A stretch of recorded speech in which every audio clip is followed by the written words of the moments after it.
ஜியோ மார்ட்லேயும் ரிலையன்ஸ்லேயும் இந்த அரிசியை கூவி விற்பானுங்க. தயவு செஞ்சு வாங்காதீங்க. அப்படி வாங்கினீங்கன்னா உங்களோட அவுட்புட் இதை விட கேவலமாக இருக்கும். கெட்டிங் மை லைஃப் டுகெதர் டே 22. என்னடா லாஸ்ட்டாக டே 18 தானே போட்டால் நடுவில் 3 நாளாக காணாமேன்னு கேட்டிங்கன்னா, எனக்கு சிவியர் ஃபீவரு பார்த்துக்க யாரும் இல்லாதனால இஷ்டத்துக்கு நான் ஆன்லைனில் ஆர்டர் போட்டு சாப்பிட்டேன். வெரி அன்சக்ஸஸ்ஃபுல்லாக போயிடுச்சு. ரொம்ப ரெக்ரெட் பண்ணிட்டேன். இதே பழைய புகழாக இருந்ததுன்னா டேட்டாவது மயிராவதுன்னு தூக்கி போட்டு போயிருந்திருப்பேன். So but now I am trying to be a better பர்சன்ல திருப்பியும் ஃபர்ஸ்ட்லேருந்து ஆரம்பிப்போம். திருப்பி ஆரம்பிச்சிருக்கேன். இதுக்கப்புறம் ஜொரம்லாம் வராது. எனக்கு ரொம்ப ரேராக தான் ஜொரம்லாம் வரும். Let's see. காலையில் ஃபர்ஸ்ட் மீலாக பார்த்தீங்கன்னா இந்த சோயா சங்க் சாலட் தான் எடுத்துக்கிட்டேன். இதில் 340 கேலரிஸ் இருக்கு. Protein 34 grams, fibre 9 grams. அப்புறம் ஈவினிங் ஒரு 5000 ஸ்டெப்ஸ் வாக்கிங் போனேன். ஸோ 300 கேலரிஸ் பர்ன் ஆயிருக்கு. ஸோ ஆன்லைனில் ஒரு வியர்டான ரெசிபி பார்த்தேன், chicken butter masala rice. So அதை ட்ரை பண்ணுவோமே ட்ரை பண்ணேன். அவுட்புட் வந்து ரொம்ப கேவலமாக வந்துச்சு. நான் ஃபர்ஸ்டே சொன்ன மாதிரி அந்த ரைஸ், அதை வீணாக போன ரைஸ் ஆஃபரில் இருக்குதுன்னு சொல்லிட்டு ரொம்ப கம்மியாக்கேன்னு வாங்கினேன். அது வாங்கினதுலேருந்து இது வரைக்கும் 3 தடவை செஞ்சுட்டேன். இதில் ஒரு நாள் கூட அவுட்புட்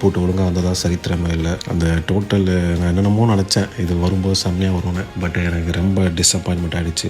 பட் சிக்கன் மட்டும் ஏதோ பரவாயில்ல, கொஞ்சம் நல்லா இருந்துச்சு. ஸோ அதை சாப்பிட்டு வெக்ஸ் ஆனதுனால ஒரு இளநீர் சர்பத்தும் ஒரு ஐஸ்கிரீமும் சாப்பிட்டு இதோட இந்த டேவை முடிச்சுட்டேன். இன்னைக்கு ஓவரால் பார்த்தீங்கன்னா 1445 கேலரிஸ் சாப்பிட்ருக்கேன். 300 கேலரிஸ் பர்ன் பண்ணியிருக்கேன். ஸோ இன்றைக்கும் 1100 கேலரிஸ் டெஃபிஷியட்ல இருந்து சக்ஸஸ்ஃபுல்லாக முடிச்சிட்டேன்.